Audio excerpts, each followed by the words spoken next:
Dear students, first year chemistry का topic number second जो है ना आज डिस्कस करते हैं। इसका नाम है मोल एंड एवोगैड्रो नंबर्स। इसको अंडरस्टैंड करते हैं कि फर्स्ट ईयर केमिस्ट्री में जो है ना मोल एंड एवोगैड्रो नंबर्स के बारे में कौन से कॉन्सेप्ट गिवन है। ठीक है, इस टॉपिक में तीन इंपॉर्टेंट कंसेप्ट गिवन है। इसको जो है ना इस लेक्चर में रिकॉर्ड करते हैं और इसके बाद जो है ना एक कॉन्सेप्ट है, इसको नेक्स्ट लेक्चर में डिटेल के साथ वो करते हैं, रिकॉर्ड करते हैं। तो जो पहला इस टॉपिक का पहला इंपॉर्टेंट कॉन्सेप्ट है वो हमारे पास है relative atomic mass. Relative atomic mass के बारे में पढ़ते हैं कि क्या कहते हैं बुक वाले। Mass of one atom of an element compare with the mass of 12 part of carbon 12।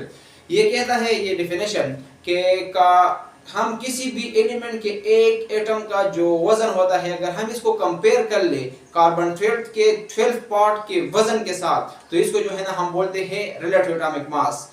किसी भी एलिमेंट के एक एटम का वजन अगर हम इसको कंपेयर कर ले, इसका मुआवजा कर ले किसके साथ, कार्बन 12 के 12 पार्ट के वजन के साथ, तो इसको जो है ना हमारे पास इसको हम बोलते हैं रिलेटिव एटॉमिक मास। यानी इससे हमारे पास रिलेटिव एटॉमिक मास निकल आता है। ठीक है, देखिए एग्जांपल के तौर पे यहाँ पे गिवन है हाइड्रोजन और हीलियम। देखिए हाइड्रोजन का जो मास है वो है 1.001 AMU। तो ये कार्बन 12 के 12 पार्ट के मुकाबले में कितना है, देखिए कार्बन 12 के 12 पार्ट का जो वजन है वो 1 AMU के बराबर है। किस चीज के बराबर है, 1 AMU के बराबर है। ठीक है, तो हाइड्रोजन के एक एटम का, हाइड्रोजन एलिमेंट के एक एटम का वजन कितना होगा इसके कंपैरिजन में। तो हाइड्रोजन एलिमेंट का जो वजन है, ठीक है, एटम का जो वजन है वो हमारे पास है 1.0001। अगर हम इसको इसके साथ कंपेयर कर ले तो इससे जो है ना हमारे पास 1.0001 निकल आता है, क्योंकि ये जो है ना ये तो 1 है ना, ये स्टैंडर्ड ही हमारे पास 1 है। तो इससे जो आंसर आएगा, इसका जो वजन होगा वही जो है ना इसका रिलेटिव एटॉमिक मास होगा। और रिलेटिव एटॉमिक मास का कोई यूनिट नहीं होता। ठीक है, अगर हम हीलियम की बात करें, देखिए ये हीलियम की रिलेटिव एटॉमिक मास है, ठीक है, ये 4। और अगर हम इसको जो है ना कार्बन 12 के 12 पार्ट के वजन के साथ कंपेयर कर ले तो इससे जो है ना हमारे पास आंसर क्या निकल आता है, 4। क्योंकि ये कार्बन 12 के 12 पार्ट के वजन के मुकाबले में 4 टाइम है, 4 गुना है। ठीक है, तो इसको जो है ना हम बोलते हैं रिलेटिव एटॉमिक मास। इस तरीके से अगर हम ऑक्सीजन का ले लें तो ऑक्सीजन का जो है ना हमारे पास 16 निकल आएगा। ठीक है, क्योंकि हमारे पास एक ऑक्सीजन का जो वजन है वो कार्बन 12 के 12 पार्ट के कंपैरिजन में के मुकाबले में 16 टाइम है। ठीक है, तो ये हमारे पास रिलेटिव एटॉमिक मास हुआ। इसके बाद एक नेक्स्ट टॉपिक है जिसका नाम है ग्राम एटम। ग्राम एटम किसे बोलते हैं, बुक वाले क्या कहते हैं, the relative atomic mass of an element. जब हम रिलेटिव एटॉमिक मास किसी भी एलिमेंट के रिलेटिव एटॉमिक मास को एक्सप्रेस कर ले, एक्सप्रेस इन ग्राम, अगर हम इसको बयान कर ले, एक्सप्रेस कर ले किस चीज में, ग्राम में, तो इसको जो है ना हम बोलते हैं ग्राम एटम। ठीक है, ग्राम एटम हम इसको बोलते हैं। देखिए ये हमारे पास क्लोरीन का रिलेटिव एटॉमिक मास है, ठीक है, या क्लोरीन का एटॉमिक मास है।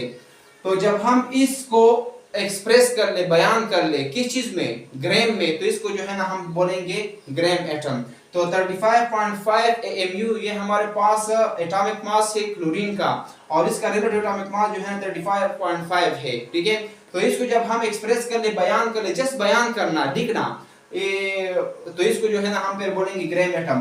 तो इसी को जो है ना हम ग्राम में एक्सप्रेस करते हैं, जस्ट बयान करते हैं 35.5 ग्राम। तो ये हमारे पास क्लोरीन का कौन सा मास हुआ, ग्राम एटम हुआ। सॉरी, ये क्लोरीन का क्या हुआ, ग्राम एटम ऑफ क्लोरीन। ये किस चीज के बराबर है, 35.5 ग्राम के। अगर हम बात करें सल्फर की, तो सल्फर का जो रिलेटिव एटॉमिक मास है वो 32 है। ठीक है, अब 32 को अगर हम ग्राम में एक्सप्रेस कर ले, जस्ट ग्राम में इसको बयान करना, ग्राम में इसको लिखना, इसको जो है ना बोलते हैं ग्राम एटम। तो ये सल्फर का 32 जो मास है, इसको अगर हम ग्राम में वो कर ले, बयान कर ले, तो इससे हमारे पास 32 निकल आएगा। ठीक है, 32 ग्राम निकल आएगा। तो ये हमारे पास सल्फर का ग्राम एटम है।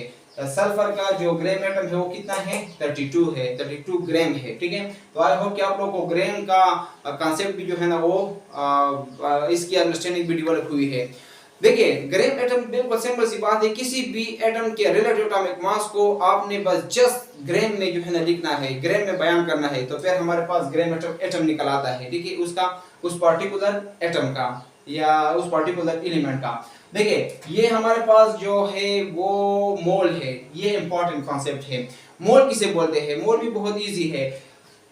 The atomic mass, molecular mass, formula mass या ionic mass of a compound expressed in gram। अगर हम किसी एटम का एटॉमिक मास या किसी मॉलिक्यूल का मॉलिक्यूलर मास या किसी आयनिक कंपाउंड का फार्मूला या आयनिक मास, इनको अगर हम एक्सप्रेस कर ले, बयान कर ले, लिख ले ग्राम में, तो ये हमारे पास मोल कहलाता है। ये बहुत ही सिंपल सी बात है। किसी भी मास को आपने जस्ट ग्राम में लिखना है, बयान करना है, एक्सप्रेस करना है, तो इसके हमारे पास मोल जो है ना वो आता है, या इसी को जो है ना हम बोलते हैं मोल। देखिए, अगर इस तीनों कॉन्सेप्ट को मैं एक सेंटेंस में जो है ना समराइज कर लूं, तो इससे जो है ना कुछ यूं निकल आएगा कि atomic mass of element express in gram. अगर हम किसी भी एलिमेंट के एटॉमिक मास को एक्सप्रेस कर दे ग्राम में, तो ये हमारे पास 1 gram of that particular atom बन जाएगा। ठीक है, किसी भी एटम की एटॉमिक मास को अगर हम ग्राम में एक्सप्रेस कर ले, तो उसी एटम का जो है ना उससे 1 ग्राम निकल आएगा, और इसी को जो है ना हम बोलते हैं 1 मोल ऑफ दैट एटम। इसी को जो है ना उस एटम का 1 मोल बोलते हैं। ठीक है, तो उम्मीद है कि मोल, ग्राम एटम और रिलेटिव एटॉमिक मास की जो कंसेप्ट है आप लोगों को क्लियर हुई है, इसमें कोई प्रॉब्लम नहीं है। अगर कोई क्वेश्चन है तो आप लोग कमेंट सेक्शन में पूछ सकते हैं।